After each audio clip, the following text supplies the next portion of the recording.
Hey there, hello, happy Friday. So glad you guys could make it. It's another Friday here in Atlanta. I'm your host, Emrit B with Hustle and Hospitality.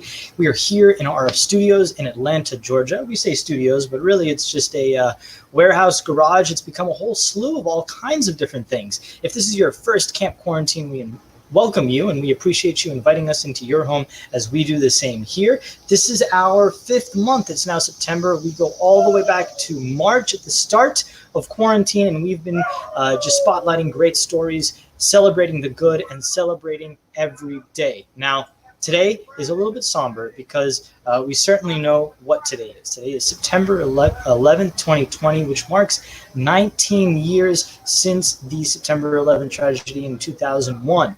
Today we started out with a little image, and if you guys have been following us on social media, you know we had a tribute there, and we mentioned that we would be speaking a little bit about never forgetting. As you can see, obviously we have not forgotten here, and would love to chat a little bit more about what makes today special in honoring a certain individual. Now, reason for the show, if this is your first time, we invite you because every 5 minutes we have a new guest, a new story, something great, something that might evoke emotion, may spark enthusiasm, may share all kinds of different feelings, but we want to do just that, like I said, as we invite you into our home and studio and garage here. So let's just get to it. I'm going to start out with a little bit of information from a gentleman that may not need a whole lot of introduction, but is a story 19 years still in the making, leaving a lasting legacy, and that is one of Mr. Welles Crowther. No sports scandal today, no entertainment gossip, no pop culture conspiracy theory. Today, we're just talking about the greatest story ever told on the 19th anniversary of September 11th. One of the craziest things about 9/11, one of the saddest things, but also one of the most inspiring, is that there are so many different stories with people from their own experiences and their own memories that day. And there's none greater than the man in the red bandana, Welles Crowther. I'm old enough that I've been around many years, and I think anybody who's old enough knows the story of the man in the red bandana. It's one of the wildest, most inspiring, movie-like stories you'll ever hear. But if there's even one person who's watching this who doesn't know it and goes out and watches the man in the red bandana, then I'll consider my job here done today. So Welles Crowther was 24 years old when he died on 9/11. He was an equities trader. He was a Boston College boy, played soccer, played lacrosse. Of course, Welles Crowther. Are you kidding me? And deep down, always wanted to be a New York City fireman. He never got the chance to actually become a firefighter, but that day he certainly acted like one. Welles Crowther, when it was all said and done, he saved anywhere between 12 and 18 people from death that day. As the story goes, Welles put on his patented red bandana. It's something he carried with him since he was a boy when he was 6 years old, when his grandfather gave him a red handkerchief and told him, blow your nose in this, which I'll be honest, I always think it's weird that old people blow their nose in a handkerchief, but whatever. Welles loved the red bandana and carried it with him everywhere he went, and that day it proved faithful as he covered up his face to prevent from smoke inhalation, and it allowed him to save the lives of several people in Tower 2 that day. Welles was on the 78th floor of Tower 2, which had been badly shredded by the second plane hitting. He was the only remaining able-bodied person who was there to help survivors who had been badly burned and were unable to walk. He found the only functioning staircase and escorted a group of people down to the 61st floor, where he met members of the FDNY who showed them to the functioning elevators. Right then and there, Wells's work was done. He could have gone home to his family that day. He could have gone on to live his own life.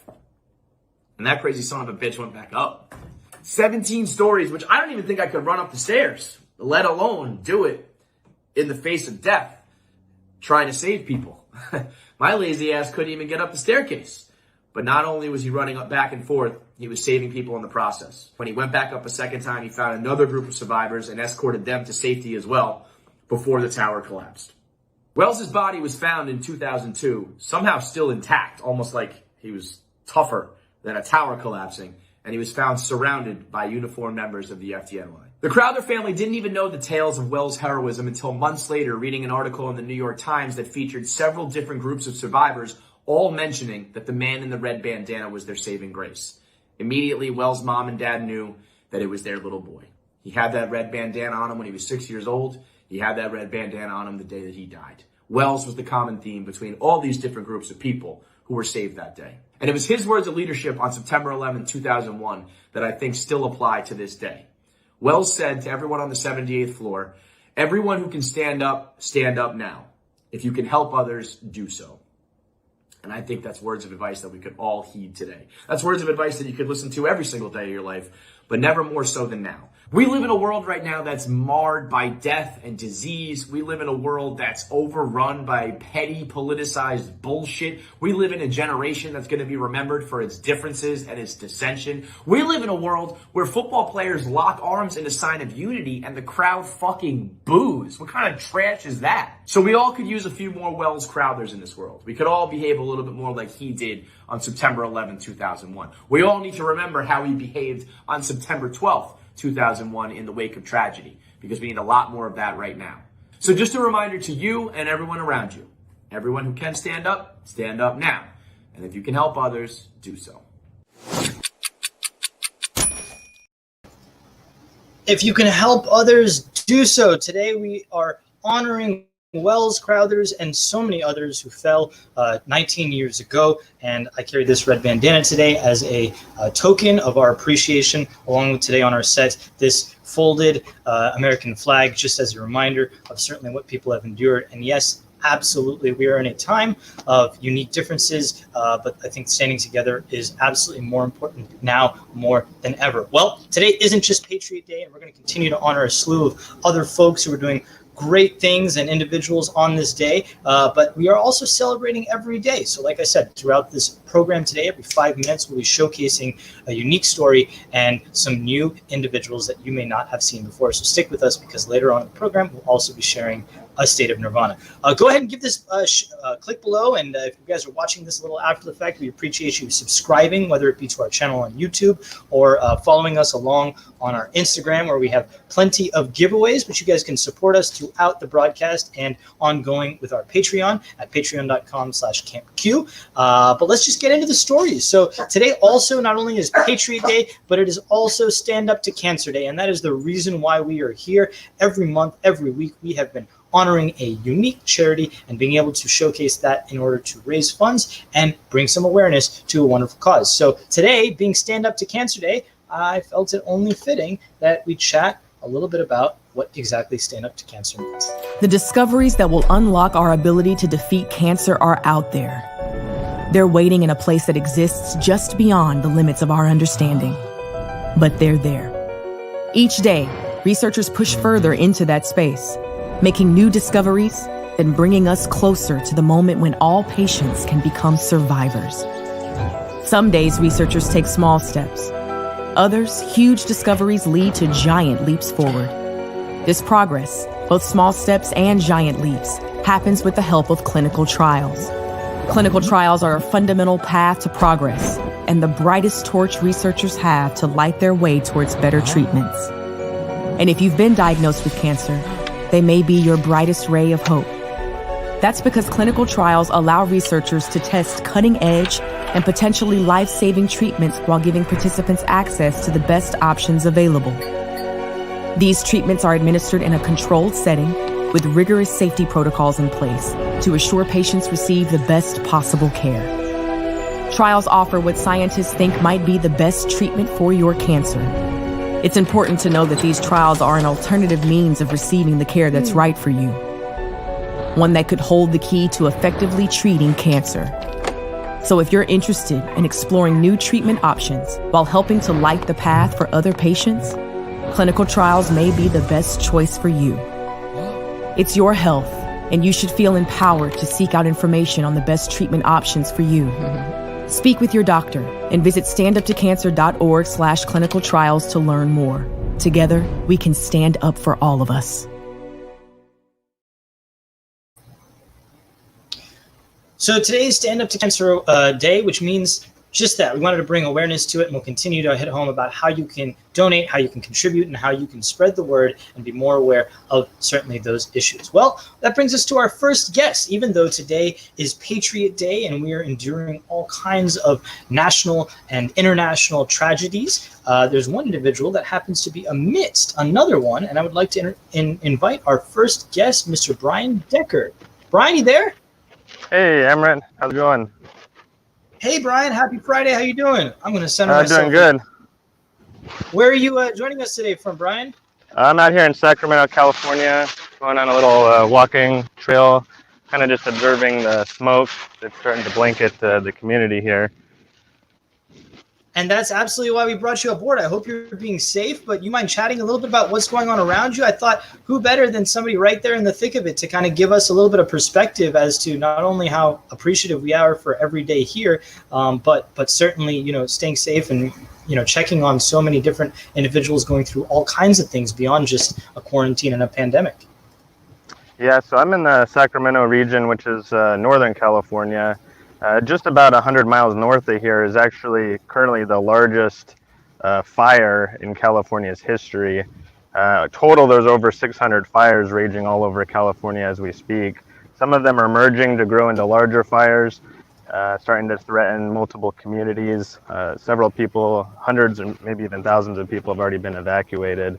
And I'm just kind of out here today monitoring the smoke. The last few days, it's kind of been off and on. Not as bad today, but I'm not sure if you can see by the background, it's still pretty hazy out here. Absolutely. So you mentioned that a lot of people around you have evacuated. Where exactly are you, and how safe are you? How safe is your home and certainly your loved ones amidst all this? The larger fire north of Sacramento, it's still kind of far away. It's about 100 miles north, more in the Mendocino Forest, National Forest area. So it's not directly threatening Sacramento, but we are getting blanketed with a lot of the smoke.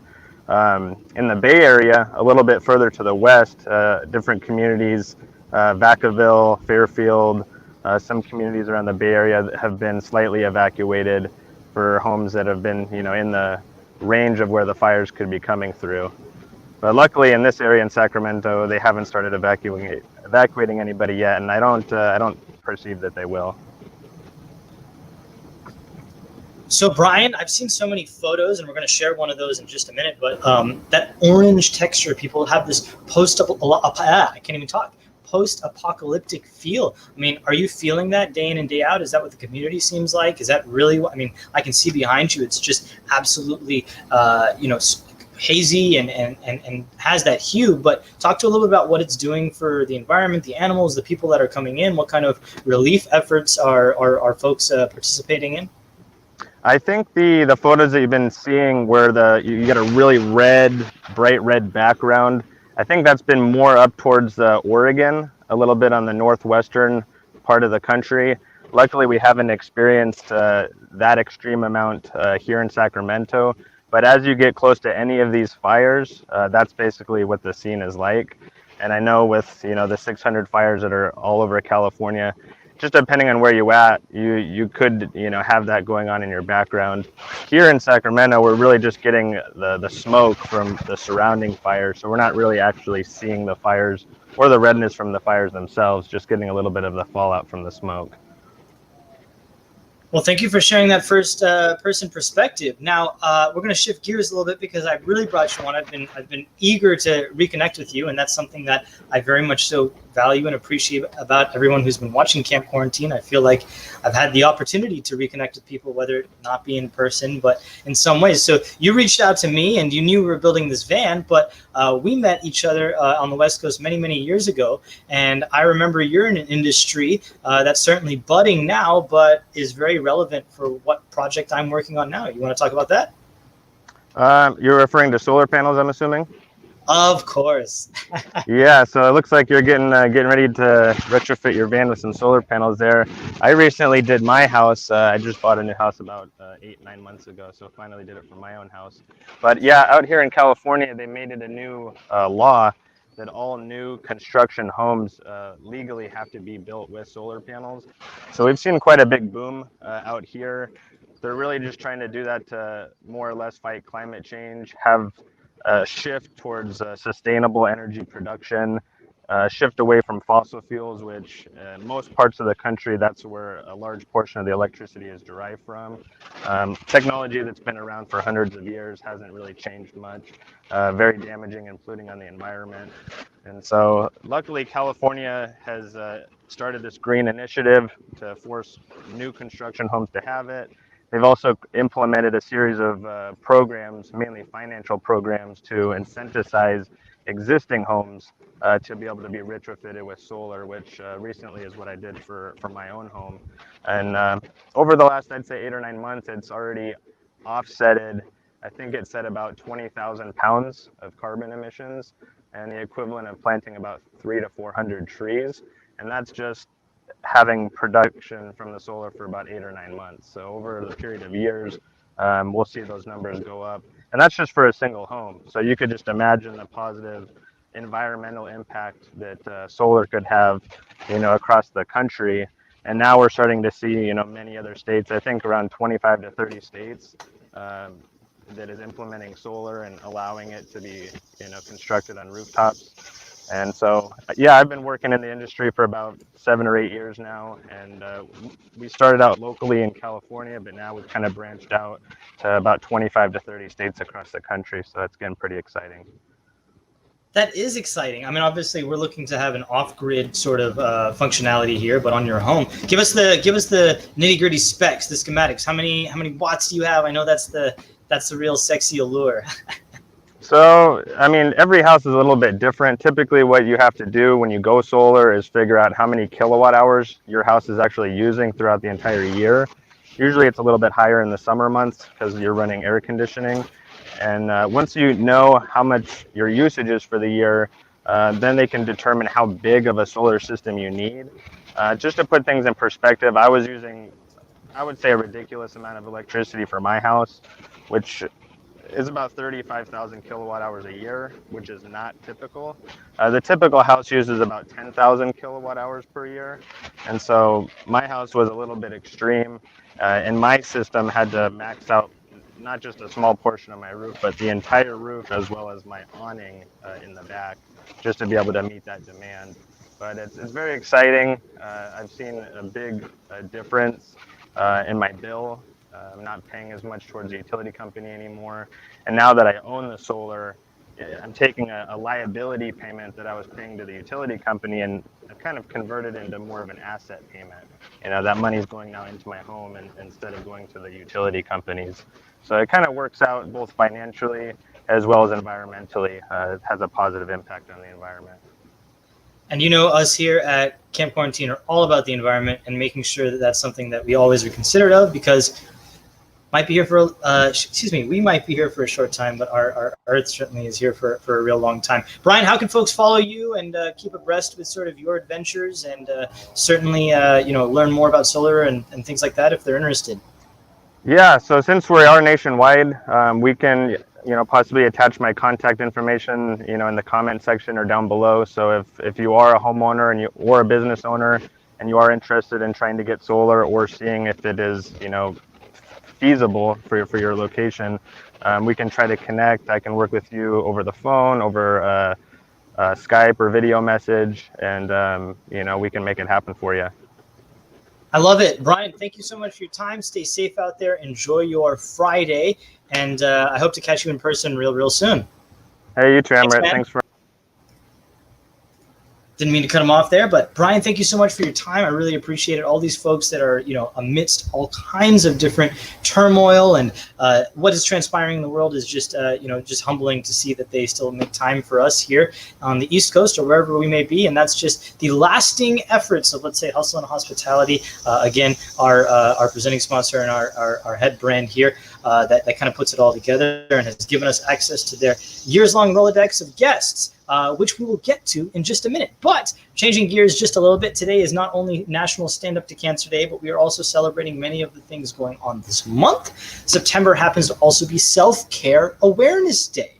And what better self-care awareness can you think of than something that you can get for free, something that many people say you need 8 hours for, and that is also something that we're going to draw attention to today. Today happens to be National Make Your Bed Day.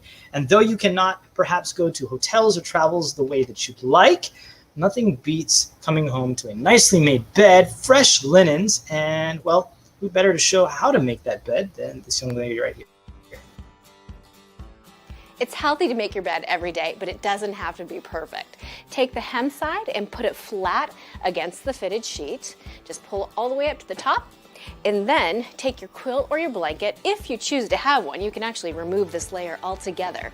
Bring this all the way up to the top so it's almost even with the flat sheet, but not all the way. And then fold this down. Fold your flat sheet down. And you see the beautiful hem detail. It doesn't even need to be tucked.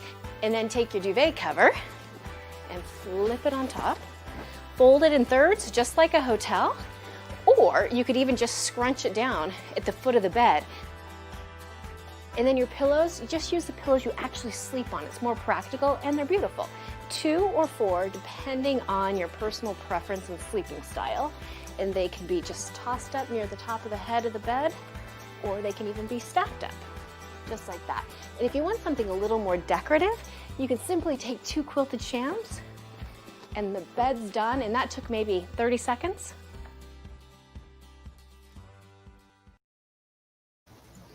"30 seconds indeed, and there is nothing better than getting up, jumping out of bed. I don't know if it's at 8 a.m., noon, 2 p.m., it doesn't matter. Make your bed. It's something that can get a quick check mark off the list for the day and get you moving, and is something also about self-care awareness. So I'm going to invite our next guest on that note, Miss Katie Kuehl, for our Small Business Spotlight. How you doing, Katie? Hi, I'm doing great. Thanks so much for having me. Happy Friday. Now, where are you joining us from today, Katie? You are always traveling. So I wanted to bring you on many episodes ago, but today I saw kind of what you were sharing. You are out on the West Coast as well, just like Brian, right? Yeah, that's right. So I am here in San Francisco, currently in Alamo Square Park. For those of you that might know San Francisco, it's kind of the home of the famous Painted Ladies. They're kind of built in the 1800s, old style Victorian homes that are beautiful. But as I'm sure you and many others have seen, San Francisco and California and the West in general is experiencing some unprecedented times with the fires and air quality right now.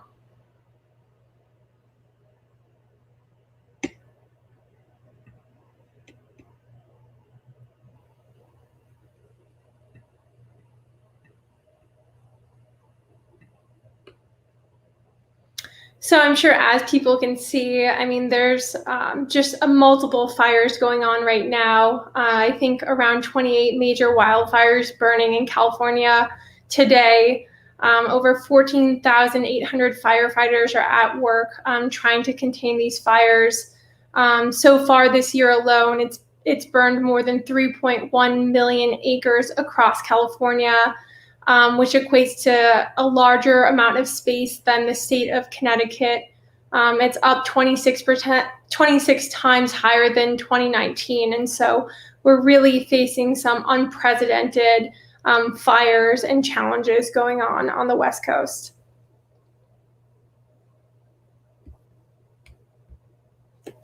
Sorry, I guess I'm muted there. I appreciate your time amidst all of this and joining us this evening. Some of the things that I'm seeing, at least images from friends like yourself and people that are sharing it, certainly aren't things that I normally would have expected to see. But hey, 2020, right? Now, the reason I also wanted to bring you aboard is because you are a young entrepreneur yourself. Do you mind sharing a little bit about what currently you've been up to the last few months, and certainly what you're doing in the Bay Area itself?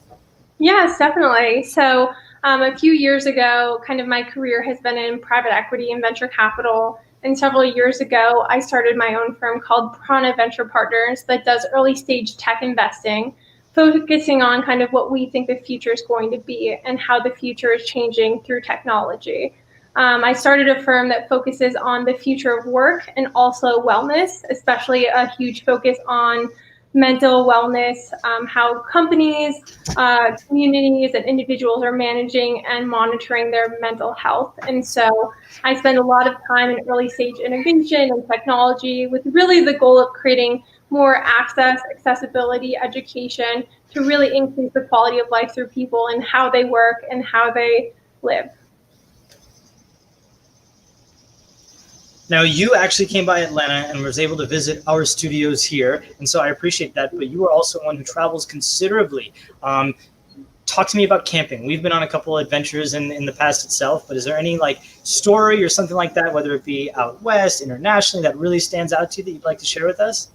Yeah, good question. I mean, I think it's fun. I'm super excited for you and kind of this van life adventure that you are about to embark on. I guess just thinking about camping, I mean, I've camped as a child in Minnesota with family. I've camped at festivals. I enjoy nature. And I think as I think of like the special things about camping is really just being present together in nature, more unconnected. We've entered this digital world where our phone is our lifeline to different tools, communities, work, play, even romance now. And I would just say my favorite thing about camping is really just the presence that people have, the oneness you are and the harmony you have with nature. And so I think as I think about the past and my wonderful experiences, it's integrating that moving forward, whether it's just going with a couple of friends, being in nature, but really taking time to be present, maybe even live a little bit more simply. So having more simple meals, having kind of everything that you need for a weekend, 2 to 3 days is something special. I would say one of my top favorite things about camping is s'mores. I'm a big s'mores advocate and enthusiast. And so, my favorite things are just storytelling, laughing, and spending quality time around a campfire, usually with some delicious s'mores. S'mores, the best. Actually, August happened to be National S'mores Month. But okay, so what do you have planned, let's say, for the upcoming future? You are somebody who is so enthusiastic, just like us. Are you, I understand you're being very cautious in your travels and things like that, but what is in the immediate plans right now for the next few months, for the remainder of the year for Miss Katie in terms of that outdoor? Like me, I know yearn for that sort of adventure. I do, and that's definitely true. I mean, we live in unprecedented times where usually most people know me for living out of a suitcase and being in a different city every week. And so it's definitely, I've dialed back on the travel really since kind of the beginning of the year.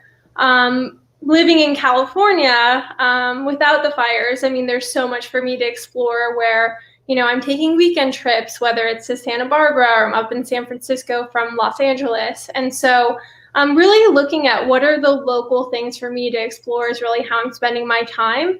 And then also kind of cushioning a lot of kind of my desire and taste for travel is how can I integrate that into what life looks like now?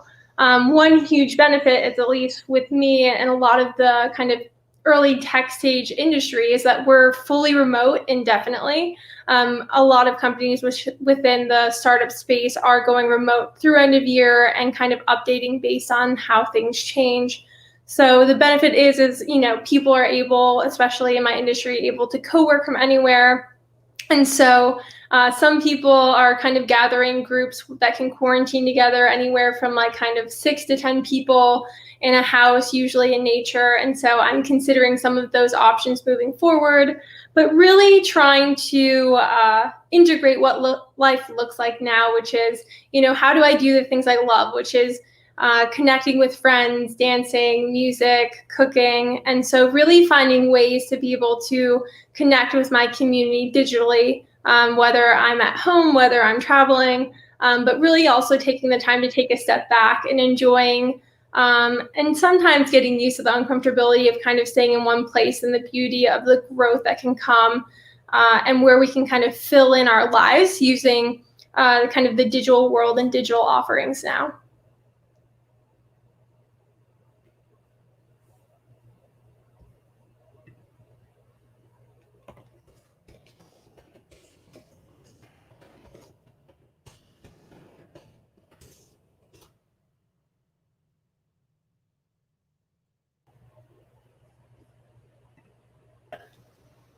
Sorry about that. Nevertheless, okay, anything else you want to share with our audience here? How can folks find you? How can they follow along with your adventures, your travels, your entrepreneurial endeavors? Yeah, definitely. I mean, through kind of work and play, you can find me on Twitter or Instagram. The handle is at Kate Kiewel, KateKiewel. You can find me there, kind of, sharing some of my travels, sharing some of my thoughts on the space. But we do live in unprecedented times. It's amazing to see things like this, weekly thing where people can connect and learn and connect with people all over the US. And I would just say, continue to be kind to each other. We're resilient. And I think as times are changing and there's some challenges, I think that we are rebuilding to have more regenerative solutions in the world to ultimately, I think, live better and happier lives. And so I think there's a lot of strength in coming together as a community, and want to encourage people to connect with friends, family, connect with neighbors, connect with your community, and do what you can to help, and also be open to receiving. Katie, thank you. Appreciate the words. Be safe. Enjoy your weekend. What do you have planned for this weekend? This weekend, I will just be in San Francisco. Air quality is pretty bad. It's at 220, which is a pretty hazardous amount. So I'll be staying indoors, maybe watching. I've recently gotten into Love on the Spectrum on Netflix, which I'd recommend to people. But probably some movies, catch up on email, some music, maybe some good eats. Speaking of good eats, folks, thank you so much, Katie. I know a food that I like to call certainly a guilty pleasure, but it might not be there much longer. I don't know if you all heard, but Taco Bell is retiring the Mexican pizza. So get out there before they make it disappear and enjoy some tasty goodness. All right, so we chatted a little bit about these fires. They were started by a gender reveal party in some parts. I don't know if you know really what that means, but if you didn't hear, another gender reveal party actually made headlines yesterday.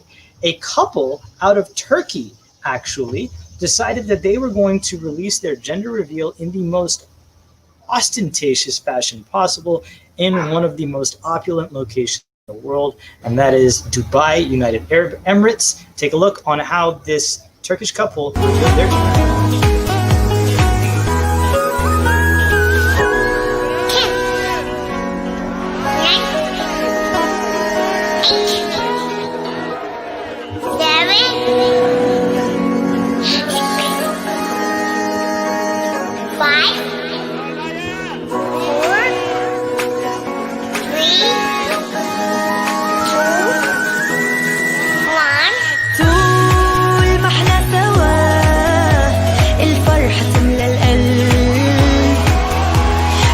Don't know.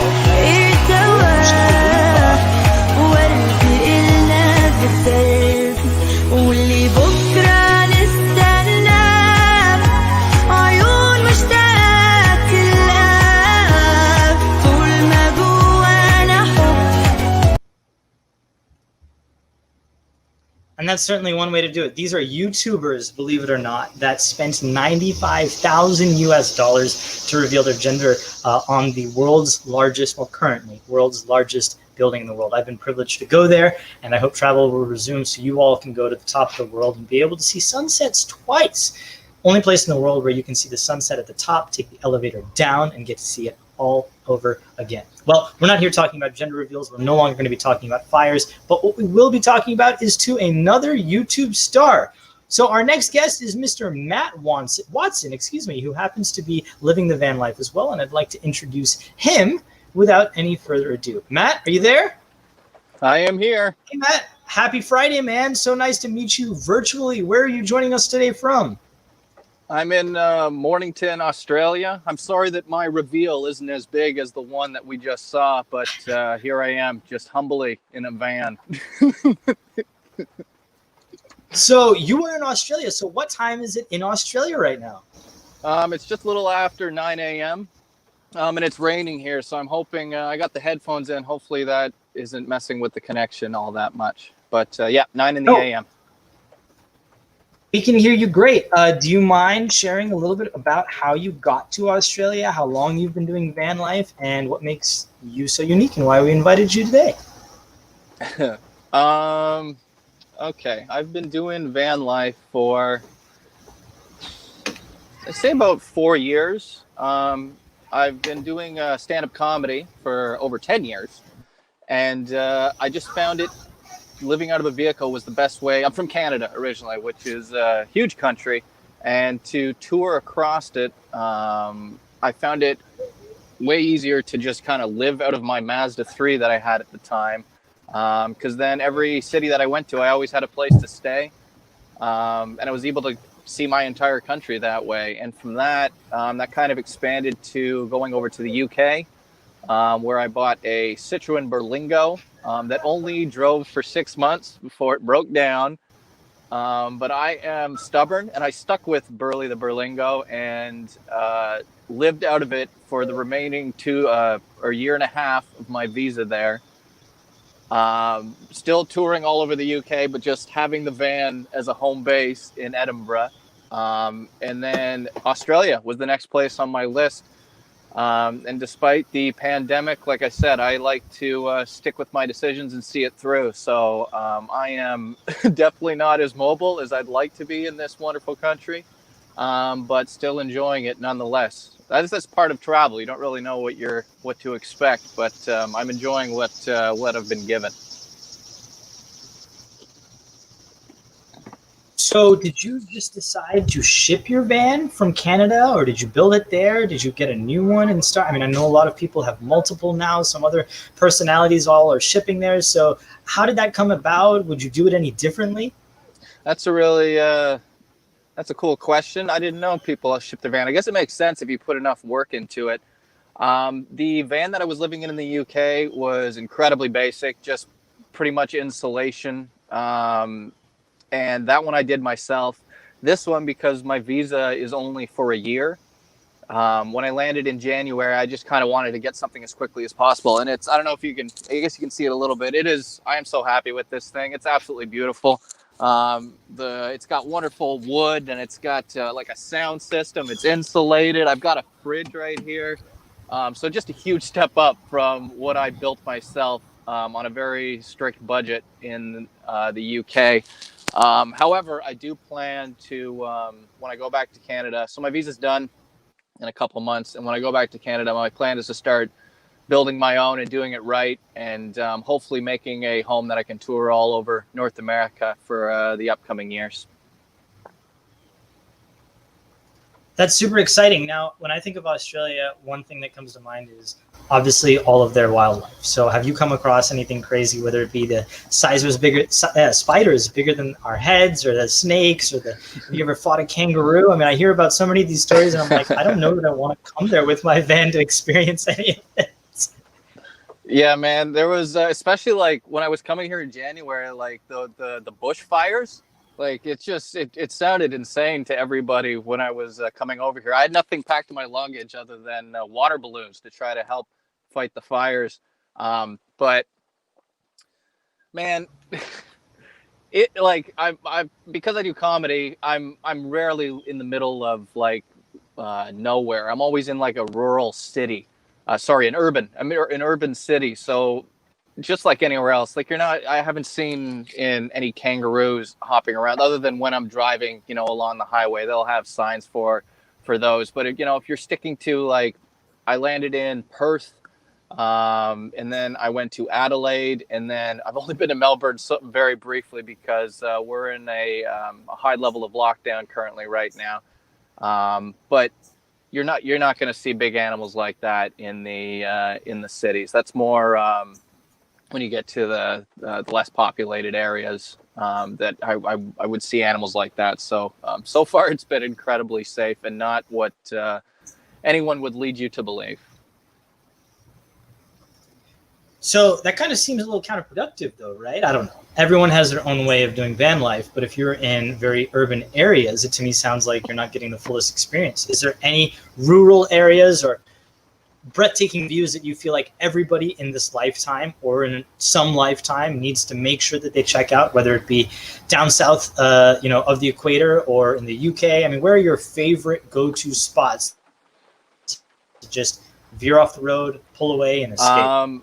I've seen a lot of beautiful places out of different vehicles. Man, if you haven't driven from in my home country of Canada, from Alberta to BC through the Canadian Rockies, you have not lived. There's nothing that can compare to that view. I saw the Highlands in Scotland. They're beautiful as well. I've driven along the western coast from Vancouver, BC, all the way down to LA, and that's one of my most favorite drives. The White Cliffs of Dover, in south of England, are absolutely beautiful. But I'm gonna put the Canadian Rockies at the top of my list, because that is And yeah, don't fly over it. Drive through it. It is it'll take your breath away.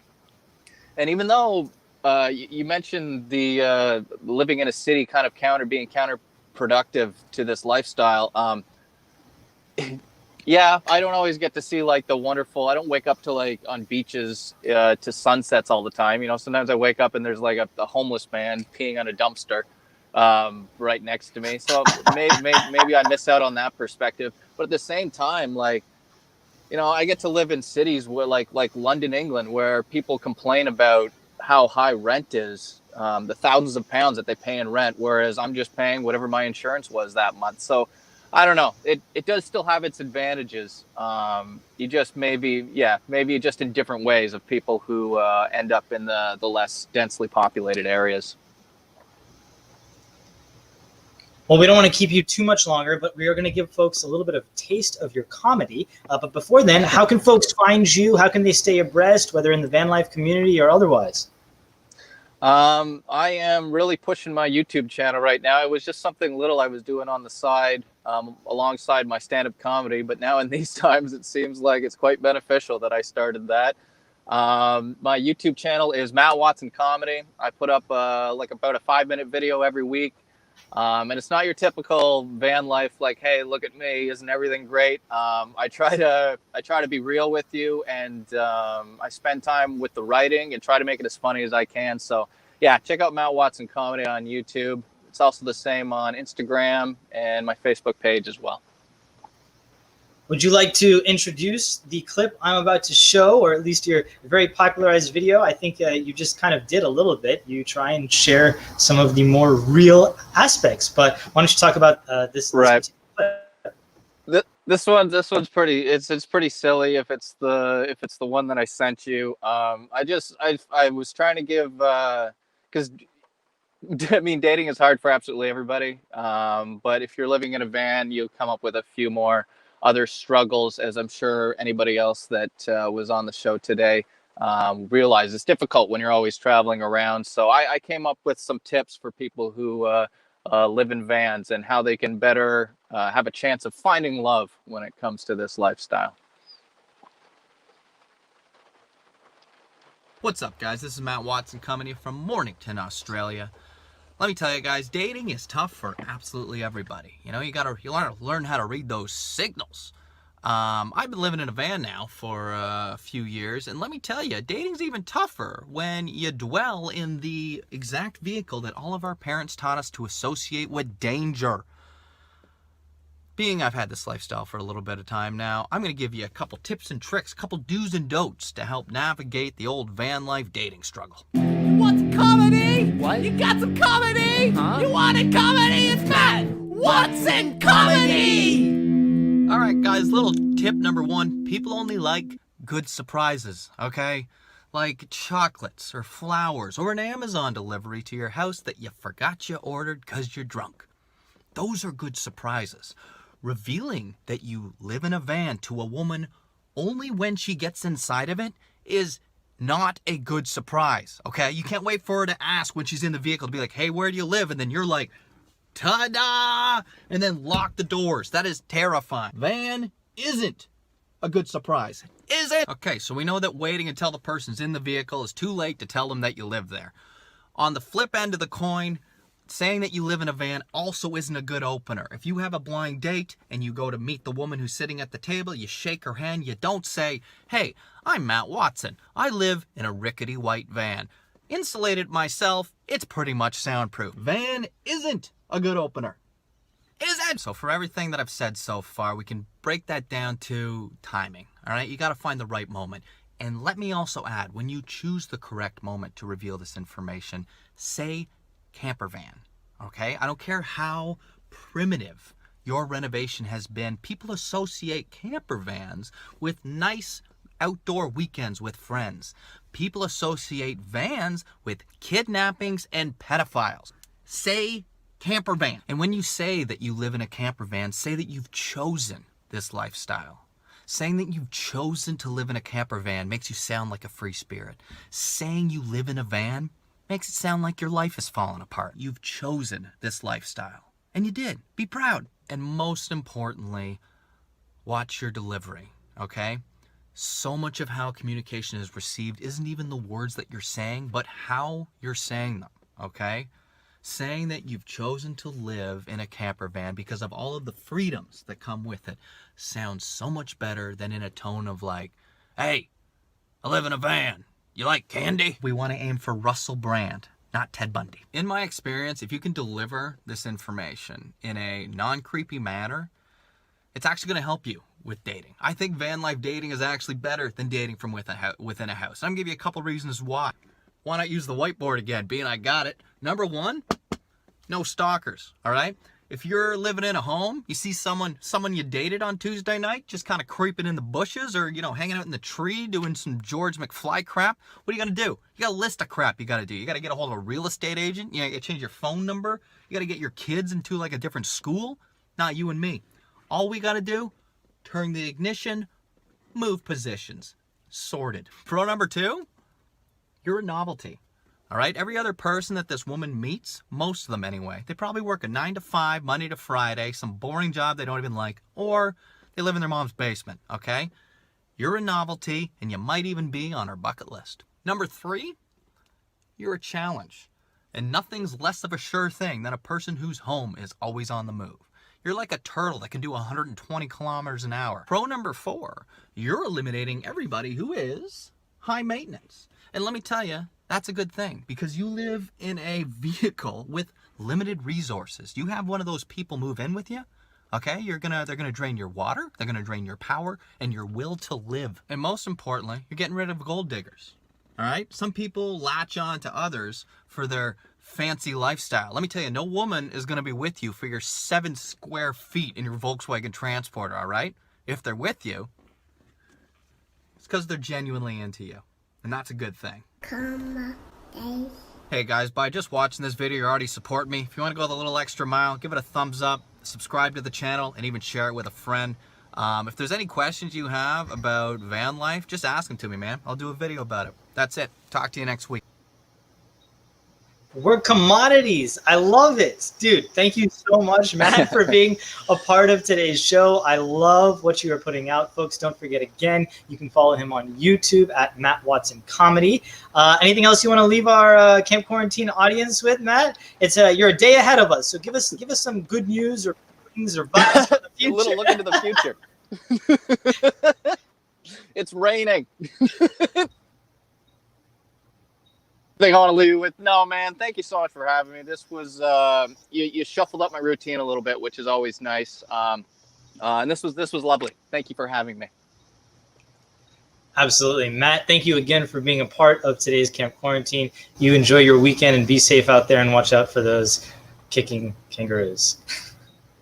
All right, guys, we are coming up on the end of our show, which means A State of Nirvana is next. But I need to remind everybody again how they can find more information about all of our guests, and that is by subscribing, following to our campquarantine.co Instagram, as well as continuing to see wonderful guests and support of Camp Quarantine itself and help building out this bad girl right behind us, Miss Nirvana, at our patreon.com/campq. But again, today happens to be National Stand Up to Cancer Day. And with the return of football this weekend, or excuse me, last night, we saw a lot of unity. We talk about September being National Americana Month. And to me, there is nothing more American than American football. So as we talk about National Americana Month and today being National Stand Up to Cancer, I thought these two might be able to hit it home a little bit better. James Brown and Bill Cowher welcoming you back to Dennis Melvin's house. It's time for the Midnight Snack Run. This is one tricky obstacle course. Sticking to healthy habits in this kitchen is going to take focus and determination. He's already entered the snack part of the course,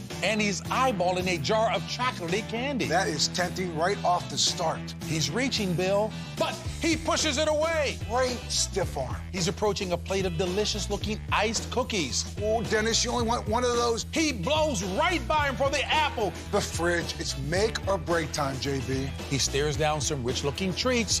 Uh-oh, looks like he's headed for the soda. Wait, he jukes left, grabs the water bottle, and shuts the door with his elbow. I gotta see that again. Great move. Now he's just gotta get out of there.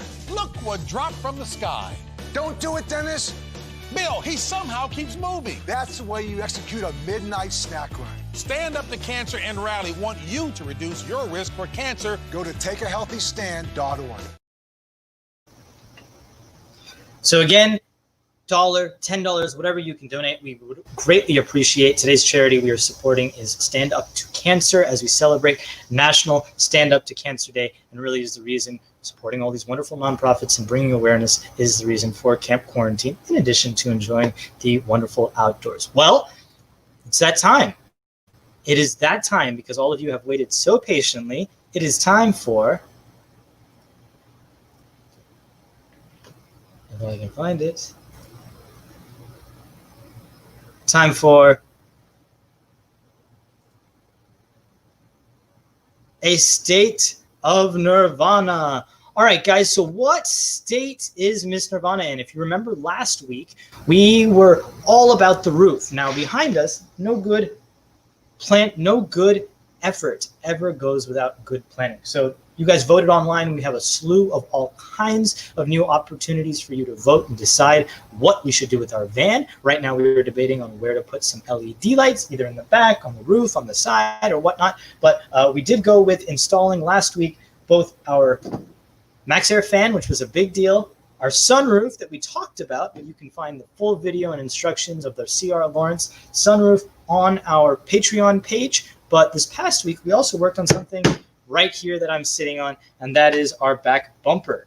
So without further ado, I share the bumper story of Miss the State of Nirvana.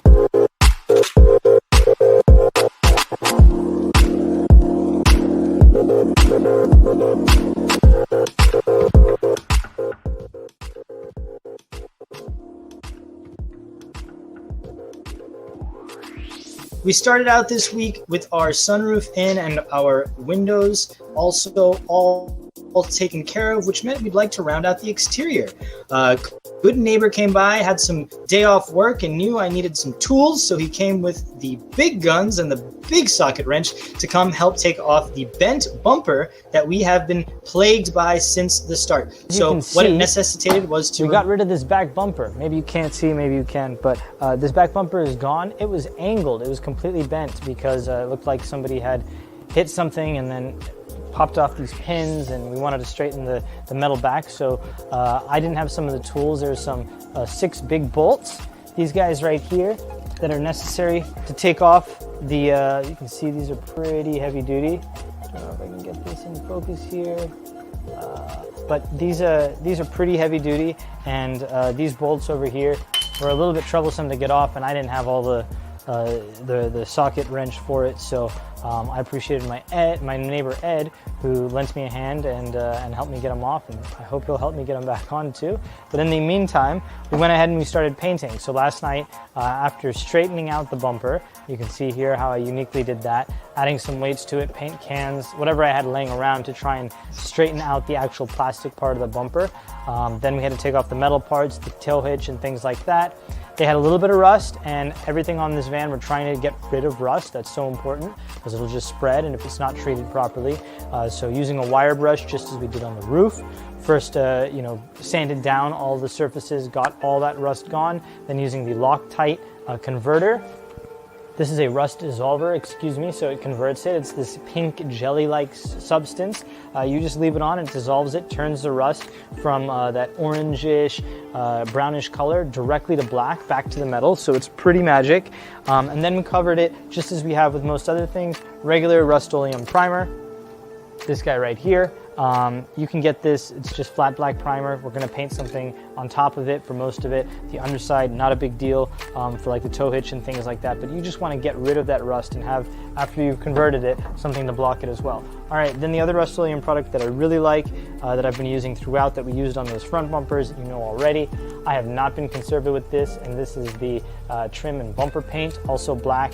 Gives a nice sheen. It stays, it's got a little bit of texture to it, so some grit, so perfect for like a back step. And then now we're about to go in here, and I've done 3 coats of the trim and bumper paint, 1 coat of the primer. Shouldn't need more than 1 coat for the primer.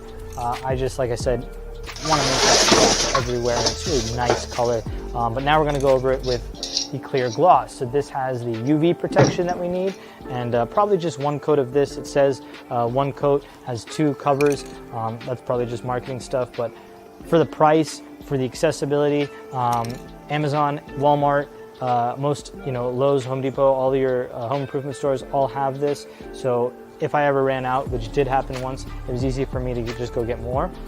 These are about $4 a can. The trim and bumper paint may be closer to $7 where I picked up, but I mean that's the main product as it is. So let's go put on that finish and then get this bumper right back on.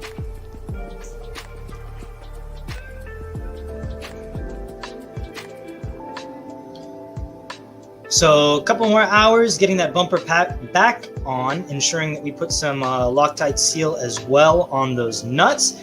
Then it was all bent back into place, required a nice little bit of seal in between where the bumper and the doors met. So using a product called caulking, but is actually called Sikaflex, put it in a caulk gun and taped off the area around it, and we're able to get that on and made it real smooth with about 2 layers of that.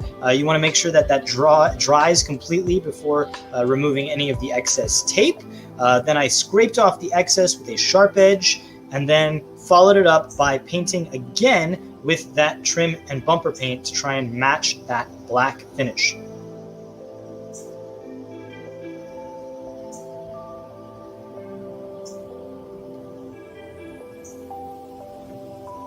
Quick little spray right there, just some finishing touches. And today I'm thrilled to say that I am sitting on that very bumper. It is back and attached. You can see it looks pretty seamless, especially where the merging is. This was the Sikaflex product. But yeah, that's the state of Nirvana. Now we are currently sitting on many, many cans of this. We're working on maybe doing the undercoating this week, as well as now working on the interior. And that means insulation. So we've got the fan up, we've got the sunroof in, we can frame around, and we can begin to insulate and now get ready essentially for the winter and hopefully for our travels. Well, folks, thank you so much. That is our show today as we come up on the hour. We really appreciate all of our guests. Again, I will bring your attention to support us in Camp Quarantine here at patreon.com/CampQ. We have full detailed videos on all the work that we're doing on all the exterior and the interior. You can vote on some of the things that we are planning on putting into the van. Currently, it is this 12-inch LED bar, and you can find out how to get one of these for free. That's right. How can you get one of these for free? Well, all the information is on our Patreon down below, and we'll be posting more and more on our Instagram as well. So we appreciate all of you joining us here this Friday. This weekend happens to be, tomorrow happens to be National Video Games Day, so kick back and relax. But for you kids out there, Sunday is National Kids Take Over the Kitchen Day. So give your parents a little bit of a break and be good to your families. Say hey to those grandparents, spend time with your families and this wonderful Mother Nature and outdoors. We love to see how you all are camping and enjoying the outdoors. So tag us, campquarantine.co on Instagram. And again, give us a subscribe down below on our YouTube. And for those who are watching a little bit behind, you can catch us live and maybe we'll bring you on the show next Friday. Our next show is next Friday, September 18th. And we are thrilled to bring you all new slate of guests. We have actually some great ones coming up, some folks that are working on in these stadiums actually that are empty currently as the NFL and NCAA come back. We are talking to some more entrepreneurs. We'll have our healthcare spotlight and, of course, a state of Nirvana. Now, you may think that I love the van, but I'm going to leave you with a little bit of a clip from somebody who I think loves their van a little bit more. Mr. Keith in the UK, take it away, and we'll see you next Friday back here on Camp Quarantine. Thanks, guys. Don't touch your face. Wash your hands. And be good to I'm in an intimate relationship with my van. Good morning, baby.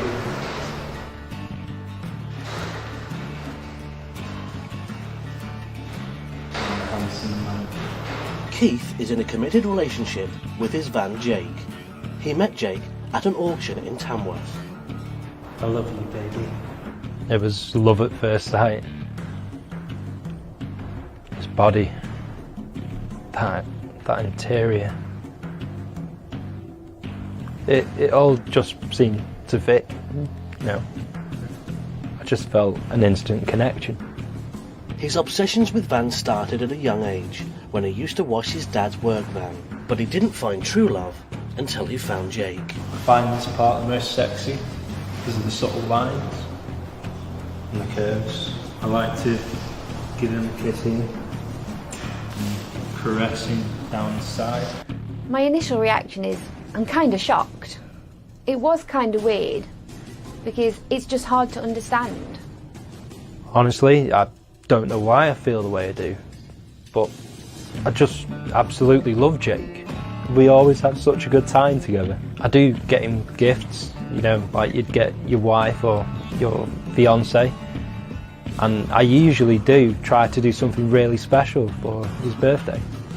The favourite date for me would be driving up to a secluded area and watching the sunset. I just lean against him and be with him mainly. I love you.